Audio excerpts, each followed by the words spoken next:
ইসলাম এতটাই স্মার্ট, এতটাই বাস্তবভিত্তিক এবং এতটাই আমাদেরকে সতর্ক সচেতন মানুষ হিসেবে গড়ে তোলবার জন্য সুমহান আদর্শ, সুমহান পথ দেখায় যে এখানে কোনো কিছুর অপূর্ণতা নাই। আপনি ইসলামের বাইরে কোথাও আর যাওয়ার প্রয়োজন নাই, সব কিছু এখানে আছে। বৃষ্টি হচ্ছে না, তখন আল্লাহর কাছে দোয়া করবেন। বৃষ্টি হচ্ছে, তখনও আল্লাহ তাআলার কাছে দোয়া করবেন। ঈমানদার সর্বাবস্থায় আল্লাহ তাআলার কাছে দোয়া করবে। বিশেষ করে বৃষ্টি যখন হয়, বৃষ্টির নিচে দোয়া কবুল হয়। নবী করিম সাল্লাল্লাহু আলাইহি সাল্লাম বলেছেন, বৃষ্টির নিচে দোয়া কবুল হয়। তার মানে আপনি যে স্থাপনায় বসে আছেন, এটার উপরে বৃষ্টি হচ্ছে, অতএব আপনি বৃষ্টির নিচে আছেন, অতএব আপনি অবস্থায় দোয়া করবেন আল্লাহর কাছে।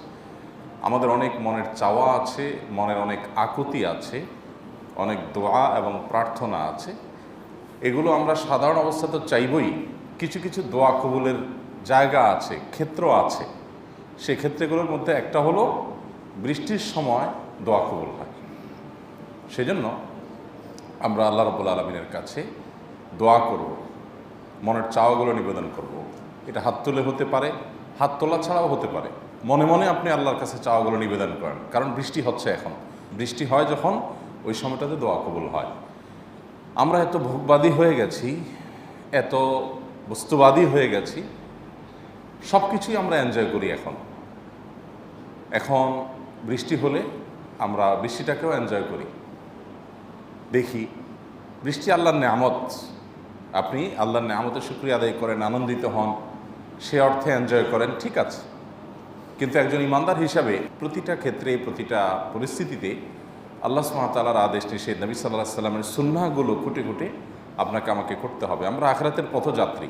বৃষ্টি থেকে আমাকে কামাই করতে হবে, রোদ থেকে আমাকে কামাই করতে হবে, গরম আসলে আমাকে কামাই করতে হবে, শীত আসলে আমাকে কামাই করতে হবে। গরিব হলে তখনও কামাই করতে হবে, ধনী হলে তখনও কামাই করতে হবে। ধনী হলে আমি দান করে কামাই করব, গরিব হলে ধৈর্য ধারণ করে, শুকর আদায় করে, সবর করে কামাই করব। গরমের উত্তাপ যখন ছড়ায়, তখন জাহান্নামের কথা স্মরণ করে জাহান্নাম থেকে আল্লাহর কাছে পানা চেয়ে কামাই করব। বৃষ্টি যখন হয়, তখন আল্লাহর কাছে দোয়া করে কামাই করব। বৃষ্টি যখন হয় না, তখন আল্লাহুম্মা আগিসনা, আল্লাহ আপনি আমাদেরকে বৃষ্টি দান করুন, দোয়া করে কামাই করব। ঈমানদার, তার বিষয়ে নবী সাল্লাল্লাহু আলাইহি সাল্লাম বলেছেন, আজাবান লি আমরিল মুমিন ইন্না আমরাহু কুল্লাহু খায়র। ঈমানদারের বিষয়টা বড় পিকুলিয়ার, বড় অদ্ভুত। ঈমানদারের সব কিছুতেই কল্যাণ। আমরা বাংলায় যে বলি, হাতি মরলেও লাখ, বাঁচলেও লাখ, অনেকটা সেটাই, যে ঈমানদারের সর্বাবস্থায় কল্যাণ। শুধুমাত্র সে পদ্ধতিটা যদি মুহাম্মদ সাল্লাল্লাহু আলাইহি সাল্লামের অনুসরণ করতে পারে, তাহলে তার অকল্যাণের কোনো দিক নাই। আপনি কষ্টে আছেন, এটাও কল্যাণের। যদি আপনি সবর করতে পারেন, তাহলে এই কষ্টটা আপনার জন্য জান্নাতে নেয়ামত হয়ে আবির্ভূত হবে। আর সে নেয়ামত পাওয়ার পরে আপনার কাছে তখন মনে হবে, ইস, দুনিয়াতে যেরকম আরও কষ্ট হতো আর আরও সবর আমি করতে পারতাম, তাহলে নেয়ামতের পরিধি আরও বড় হতো। এই জন্য নবী সাল্লাল্লাহু আলাইহি সাল্লাম বলেছেন, ইন আসাবাহু খায়রুন, ঈমানদারের যদি কোনো কল্যাণ সে পায়, শাকারা, সাথে সাথে আল্লাহর কাছে কৃতজ্ঞতা আদায় করে, আলহামদুলিল্লাহ বলে। আমরা বৃষ্টি পেয়েছি, স্বস্তি এসেছে, গরমের তীব্রতা কমেছে, আমরা আলহামদুলিল্লাহ বলেছি, তাহলে বৃষ্টি আমাদের জন্য কল্যাণ বয়ে আনলো, বৃষ্টির মাধ্যমে আমরা কল্যাণ পাইলাম। আবার ওয়াইন আসাবাহু শাররুন, ঈমানদারের যদি কোনো ক্ষতি আসে, কোনো বিপদ আসে, কোনো সমস্যা সংকটের মধ্যে ঈমানদার যদি পড়ে, সবরা, সে সবর করে, যে আল্লাহ গরমের তীব্রতায়, আমরা গরমের দাবদাহে বড় নাকাল, বড় অস্থির, তো এই সময় এত কষ্ট হচ্ছে, আল্লাহ তারপর আমি আমার মুখ দিয়ে কোনো খারাপ শব্দ ব্যবহার করছি না, আমি অস্থির হয়ে আছাড় পিছাড় করছি না, গালমন্দ করছি না, আমি আপনার ফয়সালাকে মেনে নিয়ে সবর করছি। এই যে সবর করলো সে কঠিন সময়, সেটা তার জন্য কল্যাণ বয়ে আনে। আল্লাহ তাআলা আমাদেরকে সর্বাবস্থায় আল্লাহ রাব্বুল আলামিনের সবর এবং শুকর করার তৌফিক দান করুন। সবর এবং শুকর দুইটা অস্ত্র, জান্নাতে যাওয়ার শুধু না, দুনিয়াতে সুখী হওয়ার জন্য। মনে রাখবেন, বেসবর মানুষ, নাশকর মানুষ কখনো সুখী হতে পারে না। আল্লাহ অঢেল সম্পদ দেন, তাও সুখী হয় না, কারণ সবর নাই, শুকর নাই। দুনিয়াতে এমন একজন মানুষ আল্লাহ সৃষ্টি করেন নাই, পৃথিবীর সবচেয়ে সম্পদশালী মানুষ, পৃথিবীর সবচাইতে পাওয়ারফুল মানুষ, পৃথিবীর সবচেয়ে জনপ্রিয় মানুষ, পৃথিবীর সবচাইতে পরিচিত মানুষ একজনও পাবেন না যে তার জীবনে কোনো দুঃখ নাই। এমন কোনো লোক আছে? দুঃখ আছে। দুঃখ সবাইটা বোঝা যায় না। আপনার দুঃখ আমি বুঝতে পারি, আমার দুঃখ আপনি বুঝতে পারেন, তার দুঃখটা হয়তো বোঝা যায় না, আট্টালিকার ভিতরে আছে, দুঃখে হয়তো ছটপট করছে, কিন্তু আমরা বুঝি না। তো প্রত্যেকটা মানুষকে আল্লাহ তাআলা দুনিয়াতে কম বেশি দুঃখ, কষ্ট এগুলো আস্বাদন করান। এটা দুনিয়া, এটা সুখের জায়গা না, ভোগের জায়গা না। তো দুঃখ যেহেতু আসবেই, তো আপনাকে দুঃখ আসলে পরিস্থিতি দুইটা, একটা হলো ও স্যাড, ব্যাড, আছাড় পিছাড়, গাল মন্দ, অমুক তমুক, এটা একটা পদ্ধতি। আরেকটা পদ্ধতি হলো, আচ্ছা তাহলে এই আমার কপালে লেখা ছিল, আমি তো জানতাম না, আলহামদুলিল্লাহ এখন জানলাম, বুঝলাম যে আমার নসিবে এটা, বরাতে এটা, ভাগ্যে এটা লেখা ছিল, আমি এটাকে আরো এনজয় করবো। ও মাশাআল্লাহ, তাহলে এটাই ছিল, ওকে আলহামদুলিল্লাহ, মুস্কি হেসে নিয়ে আমি সেটাকে বরণ করে নিলাম এবং সবর করলাম। এই দ্বিতীয় পদ্ধতিতে কি হবে? কষ্টটা লাঘব হবে, কষ্টটা কমে যাবে, কষ্টটা হজম করা সহজ হবে। ও আচ্ছা, আল্লাহর ফয়সালা, ওকে আলহামদুলিল্লাহ। আর একইভাবে আল্লাহ যখন নেয়ামত দিবেন, আপনি যখন কৃতজ্ঞতায় মাথা নত করবেন, যে কোনো নেয়ামত, ছোট্ট একটা নেয়ামত পেয়েছেন, ছোট্ট একটা সুসংবাদ পেয়েছেন, সিজদায় পড়ে যান, মাথায় লুটিয়ে দেন, আল্লাহর কাছে অবনত হয়ে যান, সাথে সাথে আপনি অনুভব করবেন অভূতপূর্ব এক পবিত্র আনন্দ অনুভূতি। পৃথিবীর মানুষের কাছে ছোট হলে মনটা খারাপ হয়। আপনি আমার কাছে যদি কোনো কারণে ছোট হওয়া লাগে, কোনো কারণে আপনি আমার কাছে ফাইসা গেছেন কোনো কাজে, এখন আমার কাছে এসে আপনাকে ছোট হতে হলো, আপনার কাছে ভালো লাগবে না। কেউ কারো কাছে ছোট হতে চায় না দুনিয়াতে, অপমান বোধ হবে, আরে তার কাছে ছোট হওয়া লাগলো আমার। কিন্তু আল্লাহ সুবহানাহু ওয়া তাআলা এমন জাত, এমন সত্তা, যে তার কাছে ছোট হলে, তার কাছে অবনত হলে, তার কাছে তুচ্ছ হলে, তাকে সিজদা করলে, এর পরবর্তীতে অনুভূতিটা একটু আপনি অনুভব করার চেষ্টা করেন, কেমন লাগে দেখবেন, ফিলিংসটা অন্যরকম লাগে, পবিত্র একটা আনন্দ অনুভব হবে যে আমি আমার মালিকের কাছে অবনত হতে পেরেছি। অসম্ভব ভালো লাগে কাজ করে। এজন্য ভাইরা আমার, দুনিয়াতে সুখের মূল মন্ত্রই হলো দুটি, সবর এবং শুকর। আল্লাহ দান করেছেন শুকর, আল্লাহ দেন নাই সবর। এই মানুষগুলো দুনিয়াতে সুখী হয়, আখেরাতেও সুখী হয়। আর বেসবর না শুকর, বেসবর না শুকর, একটা নেয়ামত পাইছেন, কদর করেন না, পাত্তা দেন না, আল্লাহ ছিনিয়ে নিয়ে যাবেন, তখন বুঝবেন যে কি নেয়ামত হারায় ফেললাম। এটা গোটা পৃথিবীর সব মানুষের জন্য প্রযোজ্য, সব ক্ষেত্রে প্রযোজ্য। আল্লাহ তাআলা আমাদেরকে সবর এবং শুকর ইখতিয়ার করার তৌফিক দান করুন। এই যে আজকে দাম্পত্য কলহ, ঘরে ঘরে অশান্তি, ঘরে ঘরে অশান্তি, স্বামী স্ত্রীর মধ্যে কোনো বোঝাপড়া নাই, মনোমালিন্য, আপনার দাম্পত্য কলহ, বিবাহ বিচ্ছেদ পর্যন্ত জড়িয়ে যাচ্ছে, ছড়ায় যাচ্ছে। গতকাল সন্ধ্যায় মাগরিবের পরে আমি অফিস থেকে বাসায় বের হব, আমাকে বলা হলো স্বাভাবিক এক সংসদ সদস্যের ছেলে যশোর থেকে আসছে, আপনার সাথে দেখা করবেই করবে। তো আমাদের অফিসে সাক্ষাতের দিন হলো সপ্তাহে শনিবার, এছাড়া আমরা সাধারণ সাক্ষাতের সময় দেই না, অন্য কাজ করি। তারপরে বেচারা সেই যশোর থেকে এসে বসে আছে, বের হওয়ার পরে দেখা করলাম, আমি বুঝতে পেরেছি যে ইস্যু কি। তারপর জিজ্ঞেস করলাম, ভাই তো ইস্যু হলো তালাক, স্ত্রীর সাথে এমনভাবে তালাক দিয়েছে যে আর একসাথে থাকার আর কোনো সুযোগ নাই। নির্মম এবং নিষ্ঠুরের মতো মাসআলাটা মুখের উপরে বলে দিয়ে যে আর সুযোগ নেই, তাকে কোথাও বিয়ে দিয়ে দেন, আপনি অন্যত্র বিয়ে করেন, বাস, এছাড়া আর কোনো পথ খোলা নেই। এই কথা বলে চলে যেতে হলো। এবং যাওয়ার সময় বললাম যে ভাই, এই কথাগুলো যখন আপনাদেরকে বলি, তখন বলতে তো চামড়া মুখ আমি বলে ফেলছি, আমি বুঝতে পারছি আপনার ভেতরে যে তুফান শুরু হয়েছে, যে ঝড় শুরু হয়েছে, সেই যশোর থেকে আপনি আসছেন যে এই হুজুরের কাছে মাসালাটা শুনি, দেখি উনি কি বলেন। তারপরে যখন শুনলেন যে না, আপনারা একসাথে থাকার কোনো ওয়ে নাই, নো ওয়ে, দুজন দুই পথ ধরতে হবে, এখন আপনার ভেতরে ঝড় শুরু হয়েছে, তুফান শুরু হয়েছে, বাচ্চাদের চেহারাগুলো চোখের সামনে ভাসছে, আমি বুঝতে পারছি, কিন্তু কিছু করার নাই। আমি তো আর আমার কথা বলবো না। কোরআন হাদিস যদি অ্যালাউ না করে, আমি তো আর অ্যালাউ করতে পারবো না। এই যে অশান্তি দাম্পত্য সম্পর্কগুলোতে, এই যে ঘরে ঘরে আজ যে আপনার এক ভয়াবহ কলহের যে চিত্র আমরা দেখতে পাচ্ছি, এটার মূল কারণ হলো এই সবর এবং শকর না থাকা। সবর এবং শকর না থাকা। সুখের মূল চাবিকাঠি হলো এই দুটি, সবর এবং শকর। এই গরমের দাবদাহে আমরা তো সবাই অস্থির হয়েছি ও হাপিতাশ করেছি। কয়জন মানুষ আমরা আল্লাহর দিকে রুজু হয়েছি? এমন মানুষ কি একজনও পাওয়া যাবে যে 2 রাকাত নামাজ পড়ে আল্লাহর কাছে দোয়া করছেন, আল্লাহ এই গরমের কষ্ট সহ্য করার মতো অ্যাবিলিটি আমাদের দেশে মানুষের নাই, এত বিদ্যুৎও আমাদের নাই, এত এসিও আমাদের নাই, এত প্রাকৃতিক পরিবেশও আমাদের নাই। আল্লাহ মরুভূমির মানুষকে আপনি যে গরম দিয়েছেন, তারা সেই গরমে শীতল হওয়ার মতো সার্বিক ব্যবস্থাপনা, শক্তি, অর্থ, সামর্থ্য তাদের আছে, আমাদের নাই। আপনি আমাদের প্রতি রহম করেন। কিছু পাপাচার ব্যাপক হয়ে গেলে আল্লাহ তাআলা প্রকৃতিকে উল্টে দেন, প্রকৃতি তার চরিত্র বদলায় ফেলে। এর ভিতরে আমাদের নিজেদের হাতের কামাইও আছে। অপরিকল্পিত নগরায়ন, বিনা প্রয়োজনে বৃক্ষ নিধন, নানা কারণে আমরা গোটা পরিবেশটাকে ধ্বংস করে দিয়েছি। অতএব আল্লাহর কাছে পানা চাওয়া, ইস্তিগফার করা, আল্লাহর কাছে দোয়া করা কয়জন মানুষ করেছি? মোহতারাম হাজরিন, এজন্য আমরা বৃষ্টি পেয়েছি, এখন আল্লাহর কাছে শুকর আদায় করব। আবার যদি গরম শুরু হয়, কষ্ট শুরু হয়, সবর করব এবং একজন মুসলমান হিসাবে দায়িত্বশীল ভূমিকা পালন করব। যদি কারোর সমালোচনা করা দরকার হয় অবশ্যই করব, কিন্তু সেটাও মুসলমানের মতো করে করব, অমুসলমানের মতো না। মুসলমানের সমালোচনাও হবে কোরআন এবং হাদিসের আলোকে। সেখান থেকে ইসলামের ফ্লেভার পাওয়া যাবে, সেখান থেকে কোনো নোংরামের ফ্লেভার পাওয়া যাবে না, বাজে কিছু পাওয়া যাবে না। আর সেই সাথে নিজের দায়িত্বটা পালন করব। আল্লাহ আমাদের সবাইকে তৌফিক দান করুন। এই যে পানি জমে থাকা, আমি আস্তে আস্তে আমার হাইব্রিড গাড়ি চিন্তা করছি, আল্লাহ কখন যে গাড়িটা থেমে যায়, কারণ গাড়ি অর্ধেক পানি নিচ্ছে। কতটুকু বৃষ্টি হয়েছে, এই বৃষ্টিতে রাস্তা এভাবে ডুবে যাওয়ার কথা না, কিন্তু ডুবে যাচ্ছে।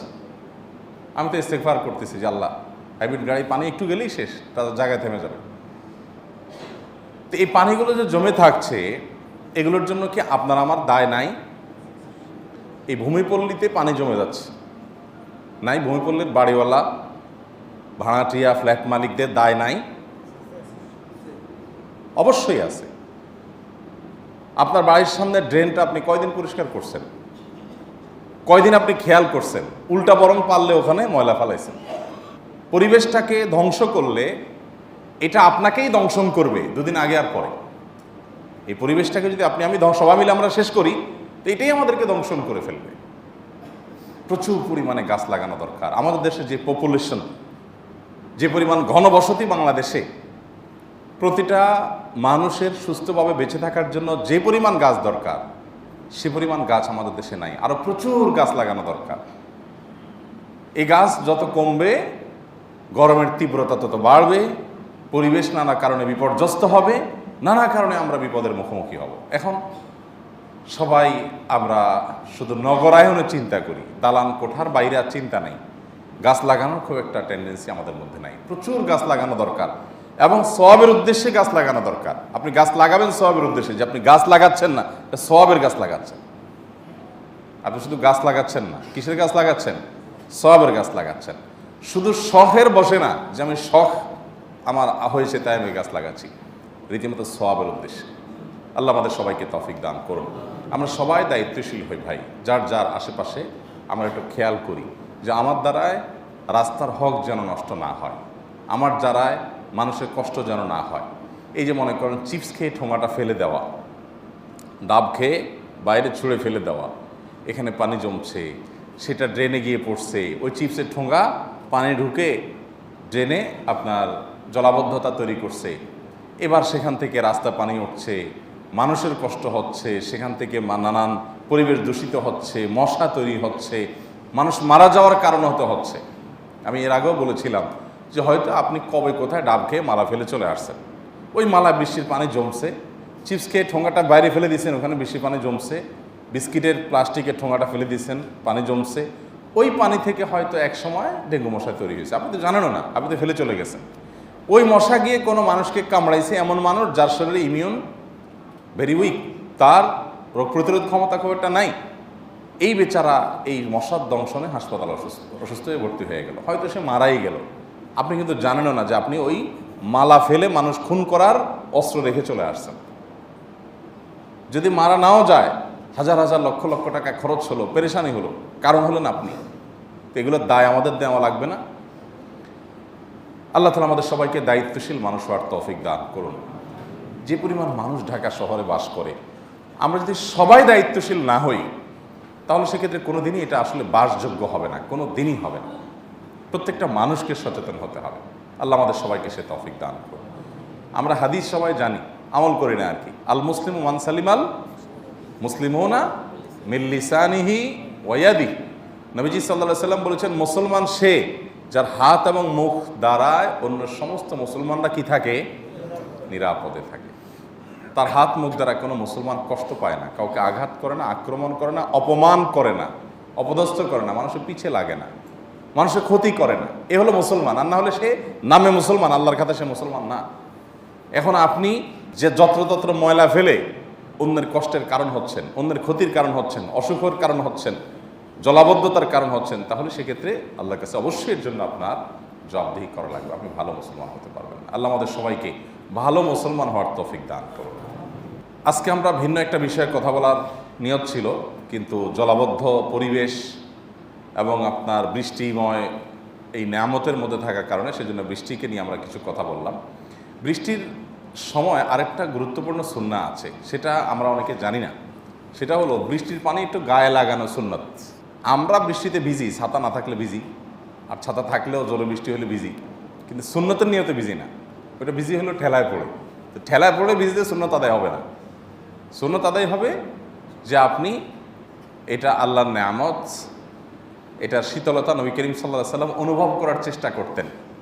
এর মানে এই না যে আমি বলতেছি আপনি বউ বাচ্চা সব নিয়ে ছাদে যায়া বৃষ্টিতে আপনি শিয়াল ভিজা হয়ে যান, এরপরে জ্বরে নাপা খান, সেটা কিন্তু বলা হয়নি। একটু পানি লাগানো, সেটা আপনি মসজিদে বের হয়ে বাসা বন্ধ যেতে যেতে কয়েক ফোঁটা গায়ে লাগলেও হয়ে গেল, কিন্তু নিয়ত থাকতে হবে যে নবী করিম সাল্লাল্লাহু আলাইহি সাল্লামের সুন্নার পালন করতে গিয়ে আমি এইটুকু লাগাচ্ছি। এই আপনি ছাতাটা একটু হালকা সরা নিলেও তো একটু লেগে যায়, এবং এই লাগাটা কিন্তু একটা ভালো অনুভবের সৃষ্টি করে। সামান্য একটু, খুব বেশি না, সামান্য একটু বৃষ্টি ফোঁটা গায়ে লাগলে ভালো লাগে কাজ করে না? নবী করিম সাল্লাল্লাহু আলাইহি সাল্লামের সুন্নাহ এটা। তাহলে ভালোও লাগলো, সুন্নত আদায় হয়ে গেল। আমরা অনেকে জানি না, আজকে জানলাম, আমল করবো ইনশাআল্লাহ। ঠিক আছে তো ইনশাআল্লাহ? তাহলে বৃষ্টির সময় দোয়া কবুল হয়। বৃষ্টির সময় বৃষ্টির পানিটা একটু গায়ে লাগানো সুন্নাহ। আবার বৃষ্টির সময় একটা বিশেষ দোয়া নবী সাল্লাল্লাহু আলাইহি সাল্লাম করতেন, আল্লাহুম্মা সাইয়্যিবান নাফিআ, আল্লাহুম্মা হাওয়ালাইনা ওয়ালা আলাইনা। আল্লাহ বৃষ্টি দেন পাহাড়ে, পর্বতে, খেতে, খামারে, বনে, জঙ্গলে, বিলে, নদীতে, সমুদ্রে, যেটা হলে আমাদের উপকার হবে। আল্লাহ এর লোকালয়ে এত বৃষ্টি দিয়েন না যে এখানে রীতিমতো বন্যা প্লাবনের সৃষ্টি হয়। আমরা বাংলাদেশের মানুষ কয়দিন গরমে আমরা হাপিতাস করি, বৃষ্টি আসে না কেন? আবার যখন বৃষ্টি আসা ধরে দেখা যায় যে সিলেটে বিভিন্ন এলাকায় বন্যায় সব তলিয়ে ঘরবাড়ি শেষ হয়ে যায়। এটাই দুনিয়ার নিয়ম। যখন বৃষ্টি থাকে না তখন এক রকমের অশান্তি, বৃষ্টি যখন আসে তখন আবার আরেক রকমের। টাকা পয়সা যখন থাকে না তখন মানুষের এক রকমের কষ্ট হয়। টাকা নাই, পয়সা নাই, কেউ দামে দেয় না, যাচ্ছে না, পোষে না। আবার যখন টাকা পয়সা হয়ে যায় তখন অশান্তি হয় আরেকটা, মাস্তানের ভয়, ডাকাইতের ভয়, দুর্নীতিবাজ অফিসারদের ভয়, এটা সংরক্ষণ করার ভয়।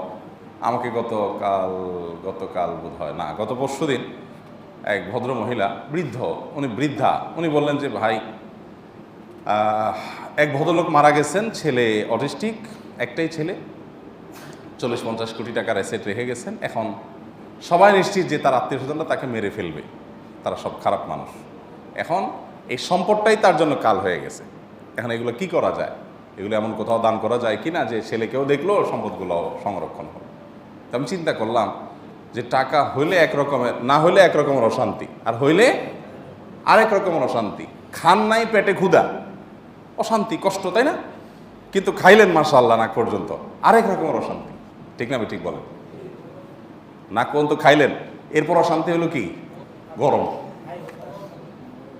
এখন এবার এগুলো কিভাবে নামাবেন সেই চিন্তা। এবার আপনি কোক খান, 7 আপ খান, ওই যে মোজো খান। কেন? কারণ এগুলো নামাইতে হবে। তো ছিল না পেটে তখন এক অশান্তি, এখন আসছে আরেক অশান্তি। এটাই বাস্তবতা। দুনিয়াতে আসলে শান্তির কোনো জায়গা নেই। আপনি কোথায় যাবেন? নদীর ওই পাড়ালারা বলে যে এই পাড়ায় আসলে মনে হয় শান্তি চলে আসবে, এই পাড়ায় আসা পরে কেনা ওইটাই ভালো ছিল। গোটা পৃথিবীতে মানুষকে দেখবেন যারা দেশে আছে বিদেশ যাওয়ার জন্য ঘুরতেছে। গত 2-3 দিন আগে মুন্সিগঞ্জ এক জায়গায় প্রোগ্রামে গেছি, তো বোঝা যায় গরিব মানুষ, শ্রমিক মানুষ আসে, বলতেছে হুজুর একটু ফু দিয়ে দেন হুজুর। আমি কী নিয়ে তো ফু দিব বলেন? বলে যেন বিদেশ যাইতে পারি হুজুর, 3 বছর ধরে চেষ্টা করতেছি, হইতেছে না, একটু ফু দিয়ে দেন। তো আল্লাহর কাছে বেচারা চাচ্ছে বিদেশ যাইতে, কারণ সে মনে করতেছে বিদেশ গেলে আমার টাকার অভাব দূর হয়ে যাবে, শান্তি পেয়ে যাব। আমি বিদেশে ছিলাম 10 বছর, আমি জানি যারা বিদেশ যাওয়ার জন্য হাপিত্যাশ করে সারা জীবন, মনে করলো সেখানে গেলে সুখের শরীর হরিণ পেয়ে যাব। এবার ওখানে যাওয়ার পরে কিছুদিন থাকার পরে এরপরে বলে, হ্যাঁ রে, টাকাই কি দুনিয়া সব? কোথায় বউ, কোথায় বাচ্চা, কোথায় মা বাপ? এটা কোনো মানুষের জীবন? এবার গান গায় বিদেশটা জেলখানা, প্রবাসটা জেলখানা। আগে মনে করতে যে ওখানে চলে গেলে জান্নাত পেয়ে যাবে। এবার ওখানে যাওয়ার পরে যখন সে অনুভব করে, হায় রে, ঘুম থেকে উঠে বউটার নাই কাছে, ঘুম থেকে উঠে বাচ্চাটারে আদর করতে পারতেছি না, আরে কোথায় আমার মা, কোথায় আমার বাপ, টাকা পয়সাই কি জীবনের সব কিছু। তখন সে দেশের মানুষদেরকে বলে, দেখ টাকাটাই বড় জিনিস না রে, আপনজনের সাথে থাকতে পারা এটাই বড় জিনিস। আর যে দেশে আছে এখনো যাইতে পারে নাই, সে বলে দূর ভাই, আপনজনের কাছে আপনজন ধুয়ে পানি খাবা, টাকা না হলে টাকাটাই সব।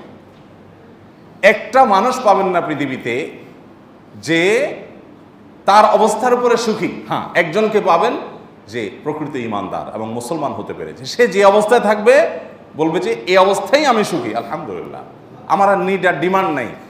সে বিদেশ যে মনে করবে যে বহু মানুষ জেলে 5 বছর 10 বছর পার করে দিছে, তাদের চাইতে তো আমি বহুগুণ ভালো আছি, আমি তো অ্যাটলিস্ট বন্দি না, আমি তো ফ্যামিলির সাথে কথা বলতে পারতেছি, তারা তো এটাও পারতেছে না, আলহামদুলিল্লাহ, আমি খুশি।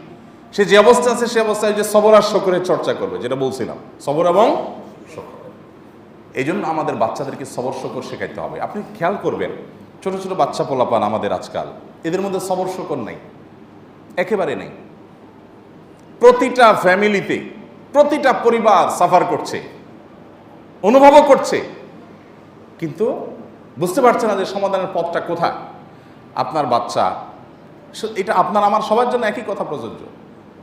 চাওয়ার সাথে পাওয়ার যদি মিল না হয় কি করে? উতামতাম, ভাঙ চুর, তাই না? রিয়্যাক্ট, মায়ের 2 বছরের বাচ্চা, 1 বছরের বাচ্চা, সবই এখন এক হয়ে গেছে।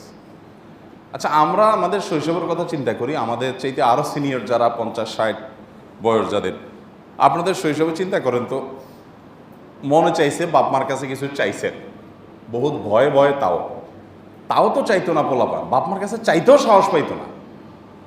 আমার ছোটোবেলায় কথা শুনছি, আমার আব্বা স্কুলের ফি চাইছে, দাদার কাছে চাওয়ার সাহস করে নাই, দাদির কাছে নাকি চাইছে, গল্প বহুত শুনছি আব্বার কাছে। দাদির কাছে যা বলছে, আম্মা আব্বাকে বলেন মাস্টার পরীক্ষার ফিস চাইছে। আমার দাদা খুব দাপটে আলেম ছিলেন, এবং আলেম হওয়ার পর পুরো এলাকার মানুষ তার কাছে টাকা পয়সা জমা দিতে। যাই হোক, তো আগের যুগের মানুষ, দাদা নাকি ধমক দিয়ে দাদিকে নাকি বলছে যে কোন মাস্টার আমার ছেলের কাছে ফিস চাইছে, সাহস কত বড়, নামটা বলো। আমার পোলার কাছে, সুলতান মামুনের পুত্রের কাছে আবার কেমনে ফিস চায়? তো এখন আগের যুগে বাচ্চারা বাপ মার কাছে চাইতেও ইতস্তত বোধ করতো, আর এখন দিলে দাও, না দিলে ভাঙচুর, বাপ মা ভয়ের চোটে দিয়ে দেয়, ঠিক না? এই বাচ্চা বড় হয়ে কি করবে বলেন? ও যখন স্কুলে যাবে, ও যখন কলেজে যাবে, সে যখন কর্মস্থলে যাবে, তার কি সব চাওয়া পূরণ হবে? সে যা চাইবে সব বেটে বলে হবে? কোশ্চেন কেন হবে না? তার বহু কিছু আছে, তার এক্সপেকটেশনের পরিপন্থী হবে। তখন সে কি করবে বলেন তো? এই যে আজকাল ছেলেমেয়েরা আত্মহত্যার দিকে পা বাড়ায়, এই প্রবণতা যে দিন দিন বাড়ছে, কেন? সংকটটাই এই জায়গাটাতে। পরিবার থেকে সবর শিখে নেই, শকর শিখে নেই, যে ঠিক আছে আমার ভাইকে আব্বা এটা দিচ্ছেন, আমাকে দেন নাই, আলহামদুলিল্লাহ, আমার যেটা আছে এটা নিয়ে আমি আল্লাহ শুকর আদায় করি, আলহামদুলিল্লাহ, কোনো ডিমান্ড নাই, আমার সমস্যা নেই। এই যে মেনে নেওয়া, এই যে সারেন্ডার করার মানসিকতা নাই, যার কারণে এই সন্তানকে আপনি ধ্বংস করছেন। ও যা চাচ্ছেন তা দিচ্ছেন, যা চাচ্ছেন তাকে এটা শেখাচ্ছেন যে ভাই বাবা সবর করতে হয়। আপনি নিজের মধ্যে চর্চা নাই, সে জানে যে বাপ চুন থেকে নুন খসলে বাপ মা 14 গোষ্ঠী উদ্ধার করে, মারে দলের উপর রাখে, তখন সে এখান থেকে শিখে তাহলে আমারও কোনো চাওয়া পূরণ না হলে আমিও বাপের দলের উপর রাখতে হবে, এটাই নিয়ম। আর যদি আপনি আপনার স্ত্রীর কাছে কোনো চাওয়া পূরণ হলো না, তাকে যদি শাসন করার দরকার হয় আলাদা শাসন করলেন, কিন্তু বাচ্চার সামনে হাসি মুখে মেনে নিলেন, আলহামদুলিল্লাহ এটা ভাগ্যে ছিল না আমাদের, আজকে খাইতে চাইছিলাম এই তরকারিটা তুমি ভুলে গেছো, এটা নসিবে ছিল না, এখন বুঝলাম। এটা আমার আরও বরং একদিক থেকে এটা আমার আরও হাসি আসার কারণ, কারণ আমার ভাগ্যে এটা লেখা নাই অথচ আমি সেটা এক্সপেক্ট করছি, এটা তো হবে না, আলহামদুলিল্লাহ এটা জিনিসটা জানলাম।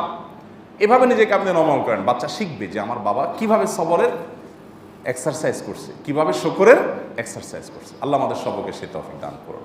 মোহতারাম হাজরিন, এই দুটি জিনিসের অভাবে দাম্পত্য জীবনে অশান্তি হচ্ছে, সন্তানগুলো সব ধ্বংস হয়ে যাচ্ছে।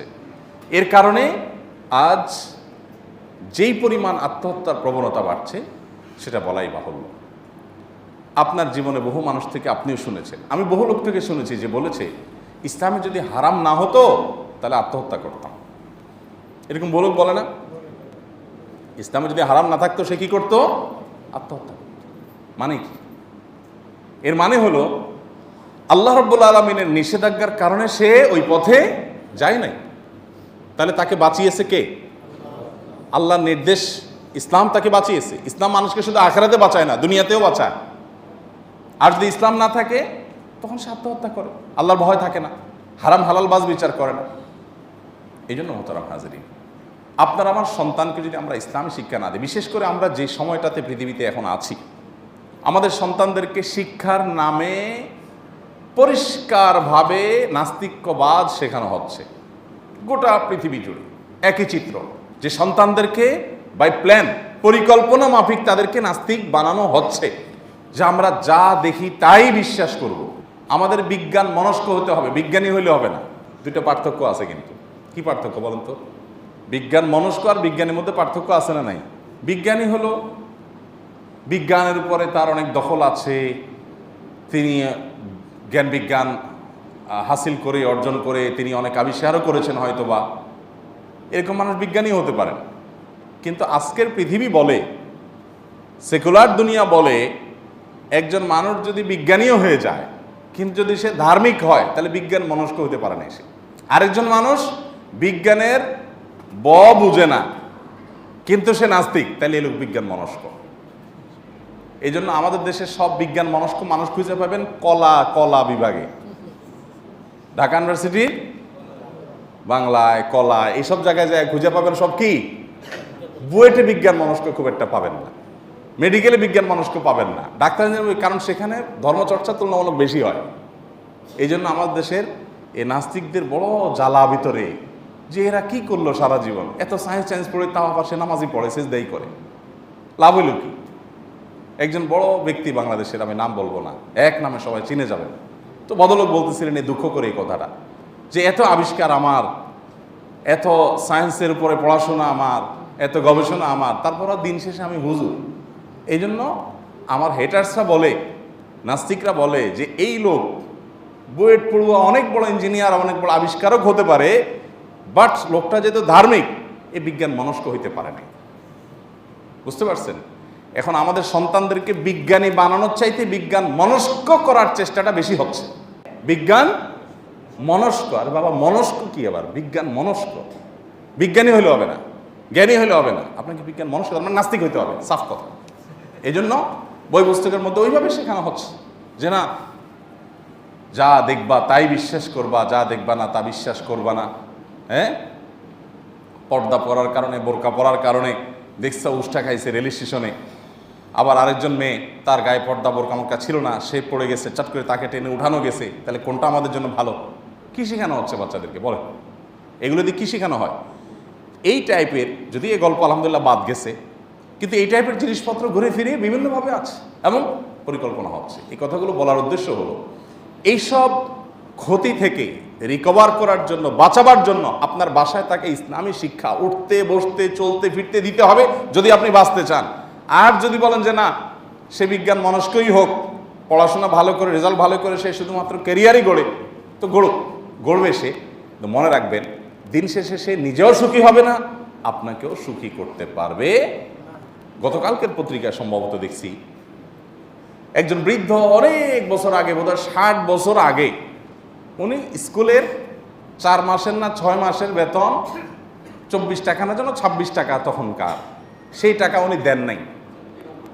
হ্যাঁ, 4 টাকা ছিল মাসে, তাহলে 6 মাসে বোধহয় ছিল 424, 4 টাকা মাসে ছিল। সেই টাকা 60 বছর পরে এসে এখন আল্লাহর ভয় তার মধ্যে জাগ্রত হয়েছে, সে ওইটা জমা দিয়ে আসছে স্কুলে গিয়ে। দেখেন আল্লাহর ভয় জিনিসটা কি, এটা যদি থাকে কারোর ভেতরে তাহলে তার দ্বারা কখনো অসততা হবে না। আমাদের দেশে অনেককে বলবেন যে নাটক সিনেমা এগুলো সমাজে ভালো মানুষ তৈরি করতে ভূমিকা রাখে, নাটক সিনেমার মাধ্যমে আদর্শ মানুষ গড়ে তোলা হয়। নাটক সিনেমা দেখে উদ্বুদ্ধ হয়ে টাকা ফেরত দিছে এরকম একজনও পাইছেন জীবনে? কোনোদিনই পাবেন না। বরং ওটা দেখে সন্ত্রাসী হয়েছে, পরকিয়া শিখছে, খারাপ জিনিস শিখছে, এরকম বহু দেখতে পাবেন।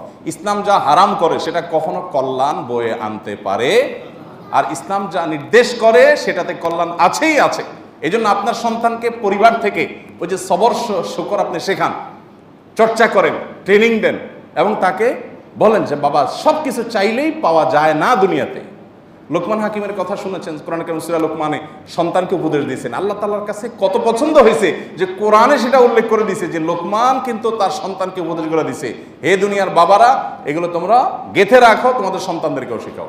লোকমান হাকিম যে উপদেশগুলো দিয়েছেন তার ভিতরে একটা হলো ওয়াসবির আলামা আসাবাক, বাবা এই জীবনে চলতে গেলে বহু সমস্যা আসবে, তোমাকে সবর করতে হবে, অস্থির হলে চলবে না, ধৈর্য ধারণ করতে হবে। এ হলো আদর্শ বাবার কাজ।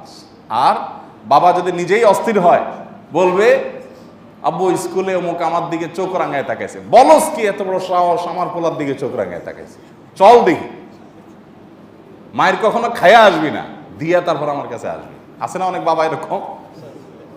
এটা হলো মূর্খ বাবা, অজ্ঞানী বাবা, এটা ভালো মুসলমান বাবা না। ভালো মুসলমান বাবা বলবে বাবা যা হয়েছে মাথা ঠান্ডা করো, আগে আগে স্থির হও, এরপরে ধীর মস্তিষ্কে চিন্তা করা কিভাবে পরিস্থিতি মোকাবেলা করা যায়।